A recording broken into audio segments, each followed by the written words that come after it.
Linda, how you doing? Hi, it's good Good to to be see here. you. Yeah, I just Good said evening. I was listening and I thought this is really kind of at the opposite end of the spectrum, and Mm, it's an honor to meet the counselor. What was his name again? Nelson Nelson. Carefully. Nelson. It's an honor to meet you, and that word that you couldn't pronounce or that I just kind of want to clarify that quickly. That word was anosognosia, and that was the inability of people not knowing that they absolutely have a disability or a syndrome. And those the people that fall under that category might be people with Alzheimer's, dementia, schizophrenia. You know, so it's basically saying, and I think I put in the chat about a person being habilitated and rehabilitated. You Mm, come in born with something uh, that's brain based, which is neuropsychological, and then later on you can have something on the other side of the spectrum, which is basically you appear to be normal until you get in a car accident or you suffer a stroke or a heart attack, and then you have to have the rehabilitation along with that. Now down the line, if somebody gets dementia or Alzheimer's, then that's when uh, they don't recognize that you know that they are ill. So when he looked it up and it was dated 19 was it 14. 1914, it's a Something. diagnosis that's been out there for many years. So that's why I put in the chat what I did, and I want to clarify that. But also, I kind of want to take responsibility. I'm hearing what you guys are saying, and I said it before.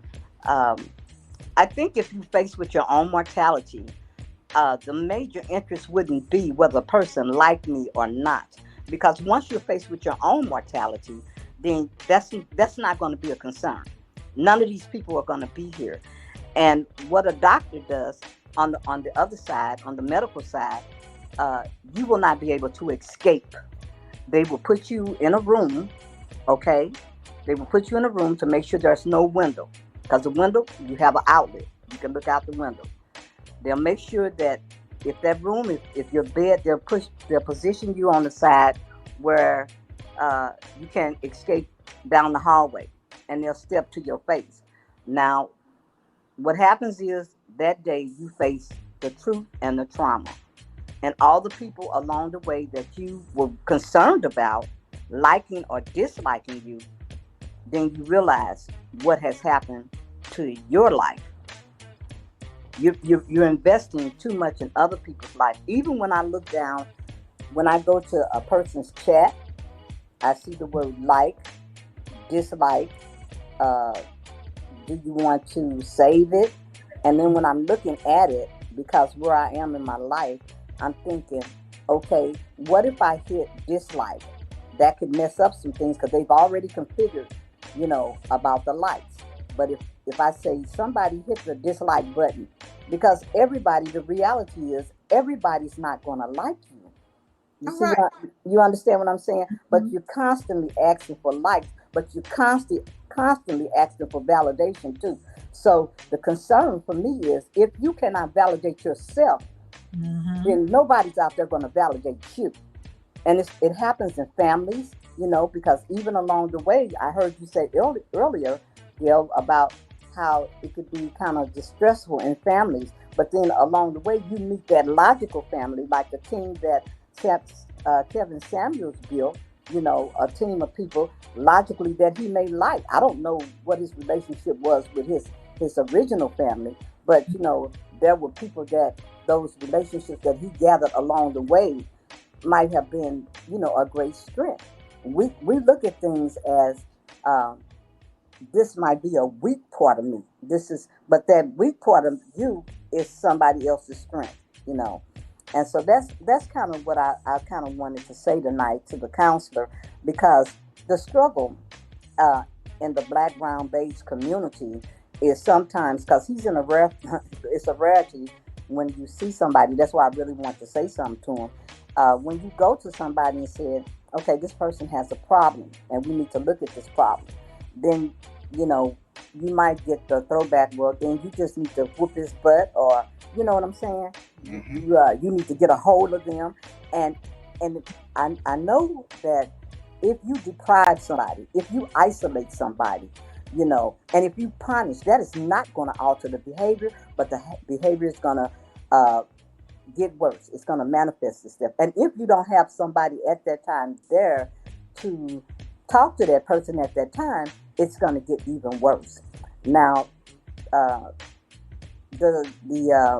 the school districts or our system, I'll put it like this: our system was built with the one size fit all type, Mm-hmm. and I think that a lot of us are searching for answers because we didn't get the emotional help that we needed. We didn't get it from home. Well, emotional neglect, or it was emotional instability. We didn't get those things. We weren't taught those things, and so I think that's what you see in a mass amount on the internet. That's what you're seeing.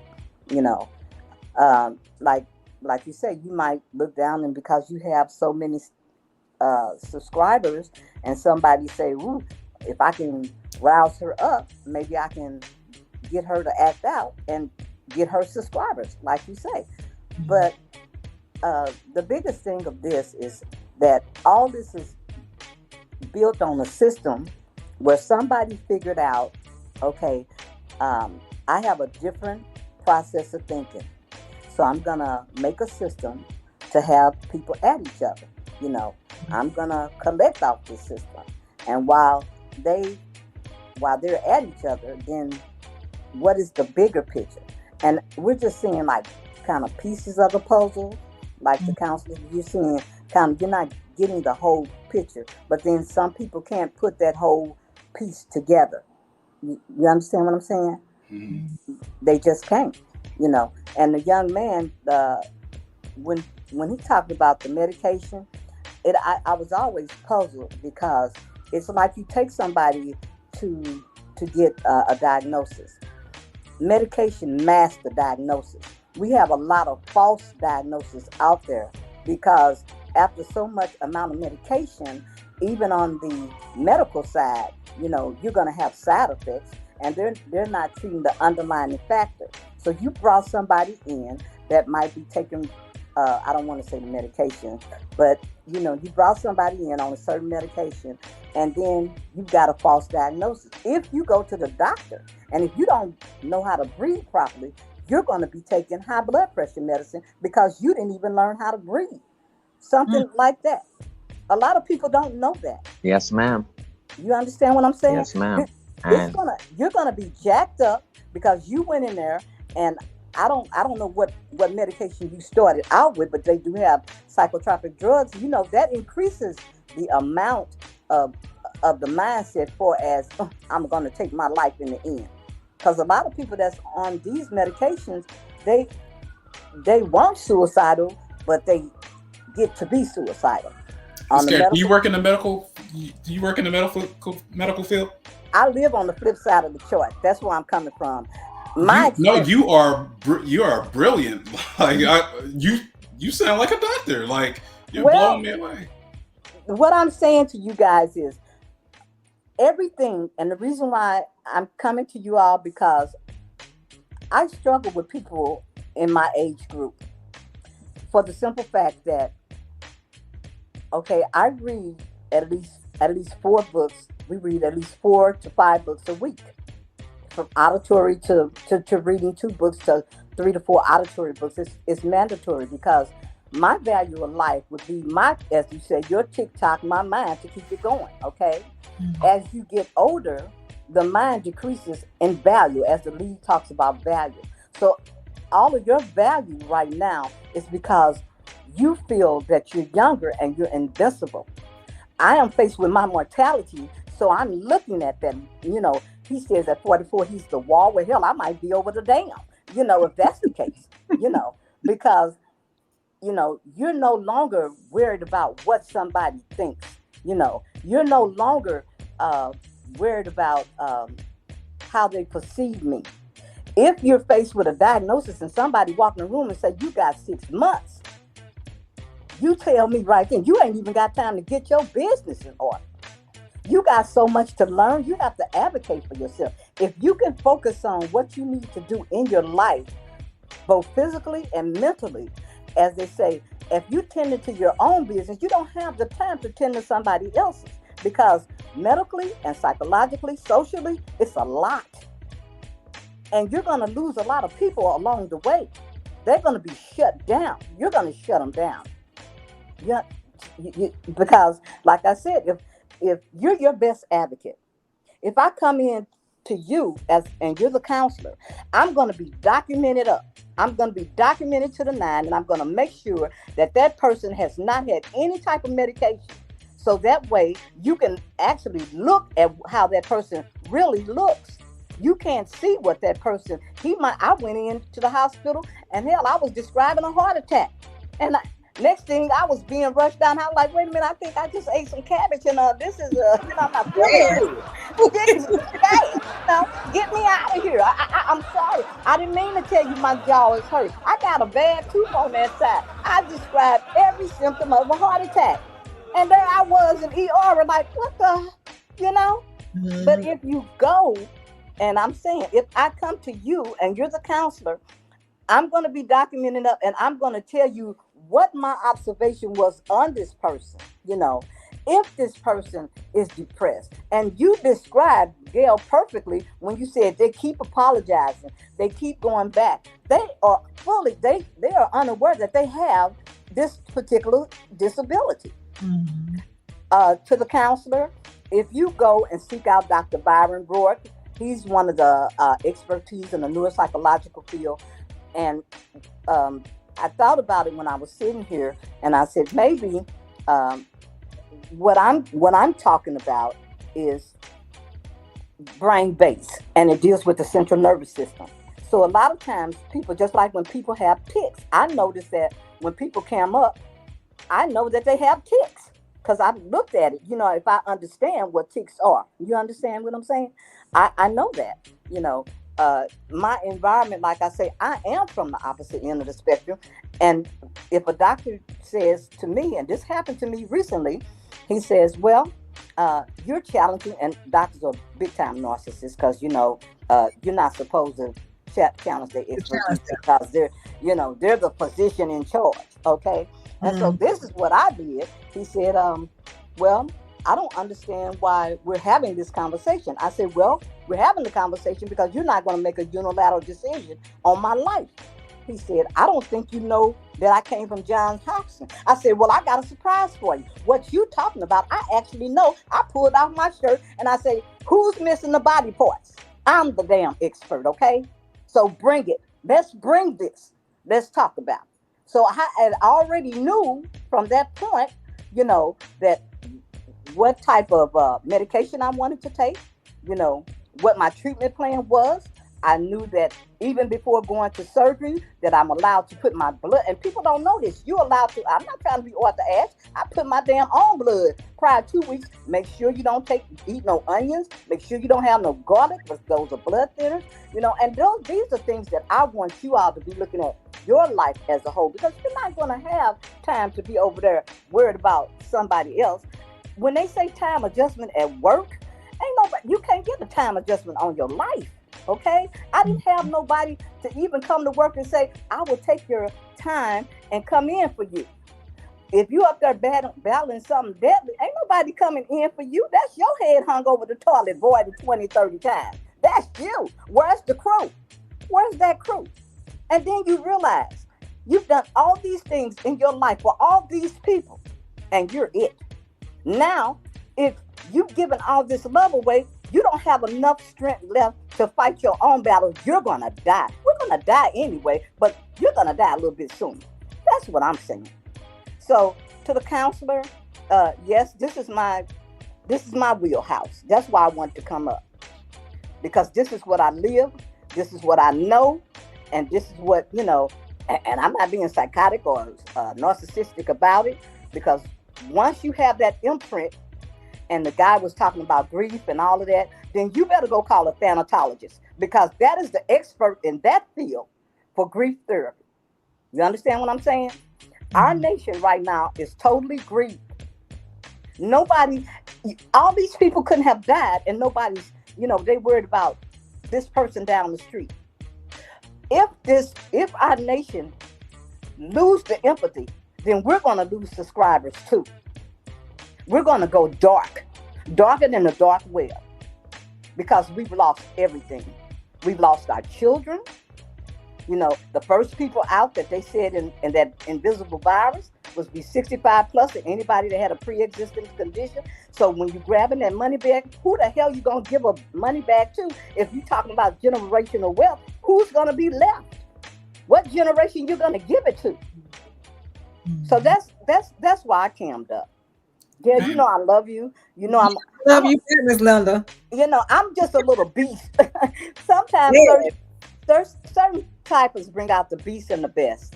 You know, and this is kind of like I say, this is my wheelhouse. And I know I'm not a doctor. This is what I live. Eat, sleep, and breathe. I call it ESBL. And once you're there. You don't turn away from it. You acknowledge it. You don't put yourself in denial. You understand what the truth is. You cam up and you say, you know what? I'm here because my era was an era that was suited up for corporate, for the corporate community, saying that you will be seen and not heard. Okay, and in that, being seen and not heard basically meant that until the optics got bad. Basically saying that you can't say nothing, but you can belong to the John Birch Society and you can work on the job, but outside it looks different. Until it affects our corporation, then we're going to have to change that. But just like this young man said about the medication, going in, doctors know that certain medications, they just expect you to live with the side effects. When you look on television, you think, I came in for one thing. I didn't come in for those 20 things up there on that board. You know, if you're going to fix one thing, you don't break 20 things else in my body. But one of the problems that we have, we just say, well, I heard that information and I'm not dealing with it. So I'm going out here and I'm a get with these people. And they can validate my ugliness. You know, no, you validate your ugliness. You take responsibility for your ugliness. You know, that's what you have to do. And Miss Gay, she fell off. She fell off. Let me give her the link. Go ahead and respond. She probably can still hear you. I'm gonna get the link down here in case you want to come back up. Okay, Ms. Garrett, I did not try. I hope you didn't take my question the wrong way when I asked if you're a medical professional. The reason why I asked that is because you are seriously brilliant. Like I automatically thought you're like a neuroscientist or something like that. Like everything you said, very well versed. It was gold. Like you actually did a lot for me in hearing that and hearing that somebody like you has that mentality. Like I thank you so much for that. If I can comment a little on what she was saying, because me being directly dealing with clients, especially in the last year and a half with this thing going around, I can tell you she's right on point. And what it really starts with is these people have went to school for 8 to 16 years to learn how to treat you. All right. Why would they heal you and you come for one visit for $300 when they can treat you and for 25 years they earn $700,000 off of you? So, and doctors do great things. They hip fractures, bone fractures in car accidents, spinal disc replacements. Doctors do great things, heart replacements. But what I'm telling you is there's a deficiency in our minerals and our nutrition. There's a deficiency in our soil. Then there's a deficiency in what's growing. And if we're putting those things in our body that has nothing in them, then we're getting nothing. Therefore, we cannot heal ourselves. So when we talk about why are the medical fields winning, it's because and notice it, they would put you in jail if you have intent to supply of 20 different fruits and vegetables in your yard. So if you have 20 different fruits and vegetables in your yard, that's intent to supply. You might as well say you're selling marijuana because you're going to get locked up. They Mm. don't want you to cultivate the type of nutrients and rare fruits, rare earths that you need in the back of your yard.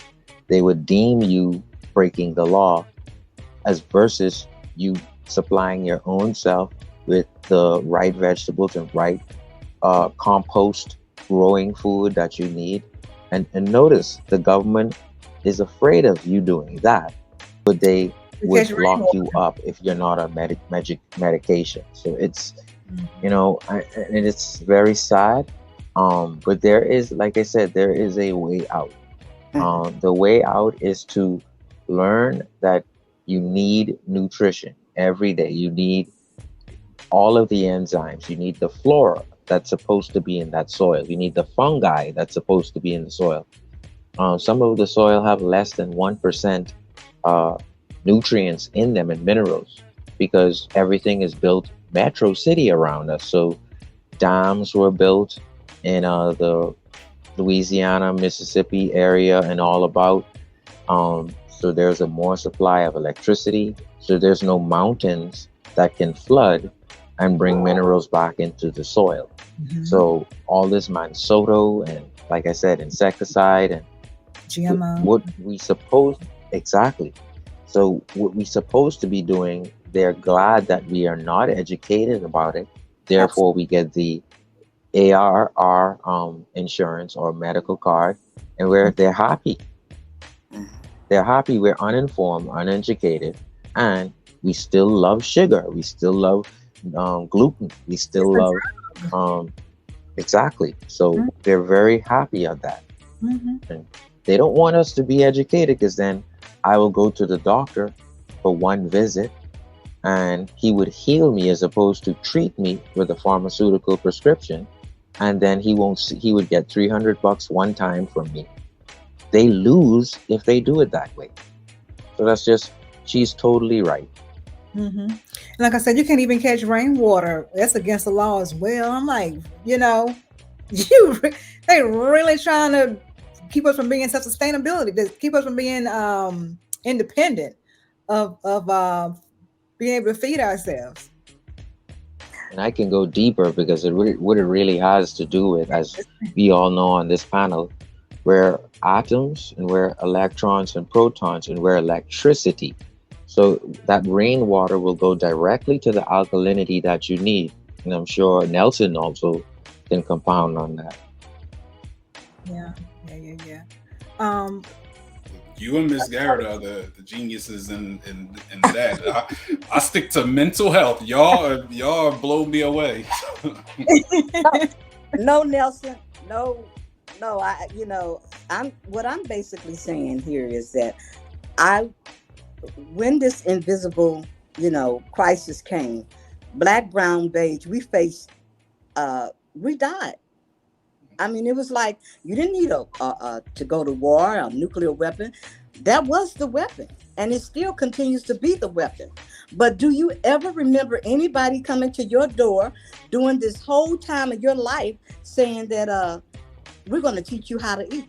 We're going to teach you about your immune system. We're going to teach you about the DNA factor. We're going to teach you about angiogenesis. We're going to teach you about oxidative stress. Nobody knocked on my door and taught me a damn thing. I had to teach myself. Just like the leads say, I had to teach myself, you know. And you're sitting there and you're thinking, my God, I could have had, I could be at high risk for anything. I didn't go to the doctor and get it checked out, and now this virus is up on me, and it's taking me out the box. Nobody said anything in the school systems, wherever we need to strengthen our immune system. When did that come up? Where did it come up at? It didn't come up, and then people worried about what somebody got to say. Oh, now you get in that medical chart behind that chart, and you won't know who Aunt Fifi is, Uncle Boo Boo, nobody else, because then your life is on the line. Your life. You're faced with your own mortality, and you're thinking, why did I spend so much time with these people talking about whether they like me or dislike me? They finna cut me from head to toe. And I want to tell you all something. If anybody, and this is what I don't see this agreement here, but if anybody ever had any particular surgery, when you go to surgery, there is a 10-second timeout.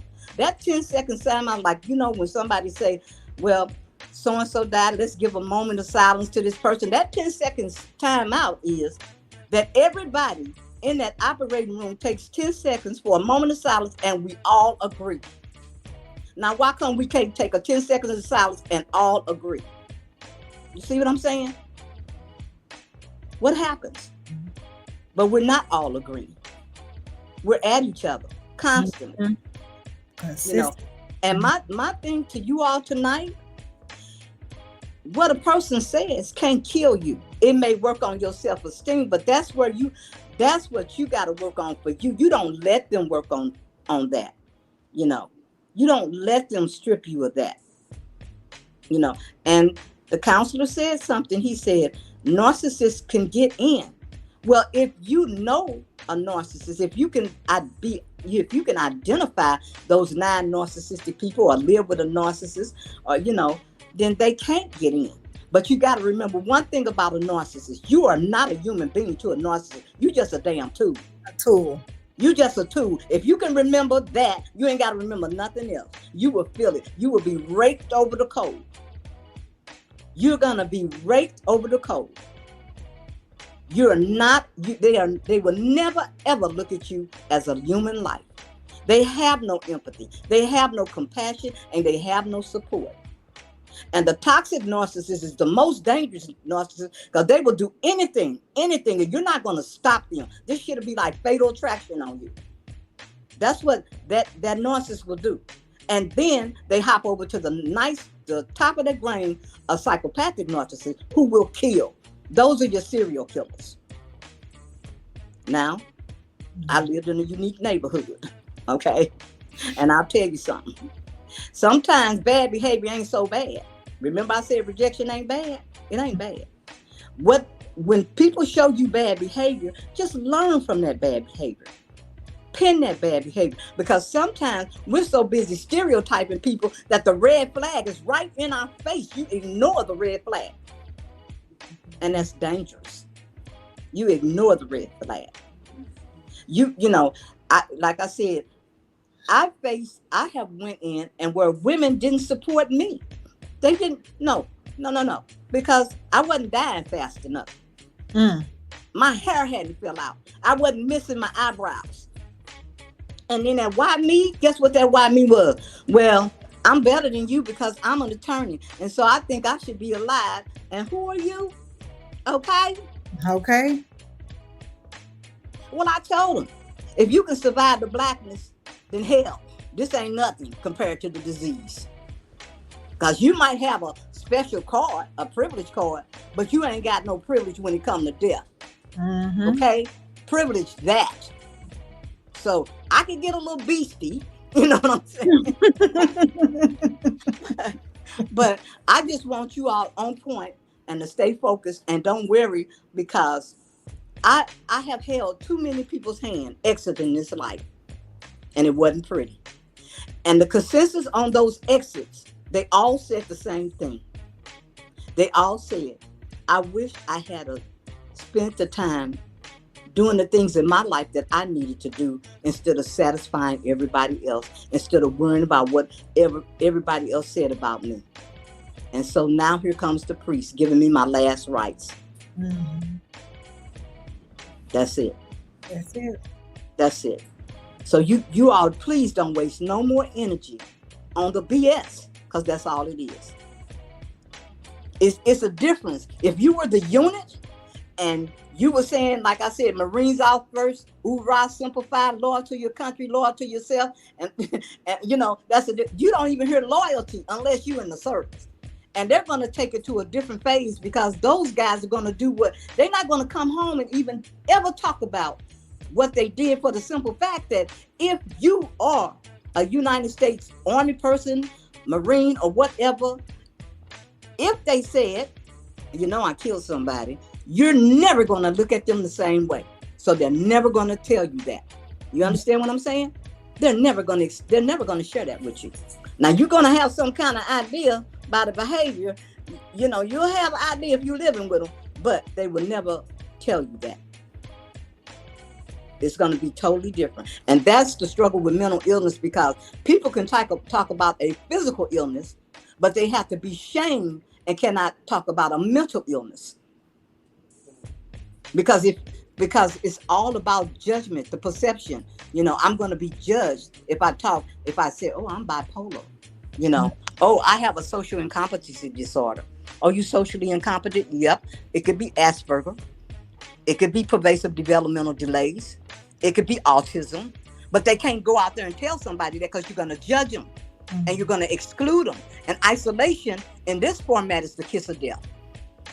And that's what we did. We have granted all those kisses out there to people who could be brilliant, absolutely brilliant, if they just had somebody that could be an interpreter or give them directions.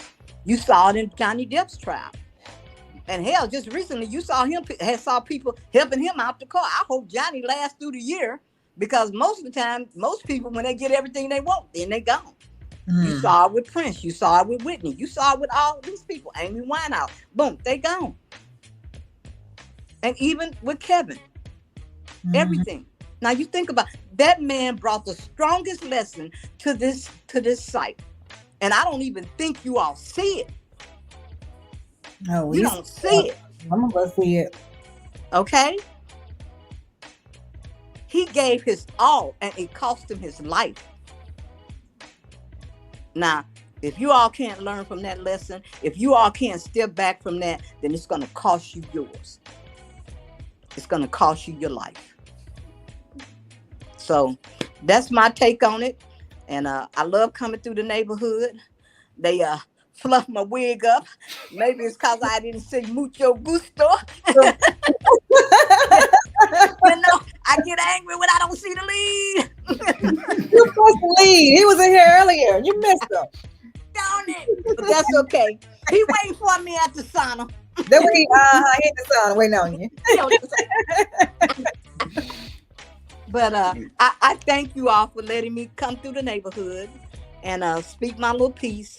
And I'm gonna keep that reading up, keep the TikTok going, so the mental clock won't go out.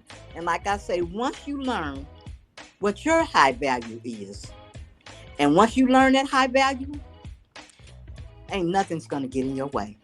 Nothing and nobody. You'll be fine.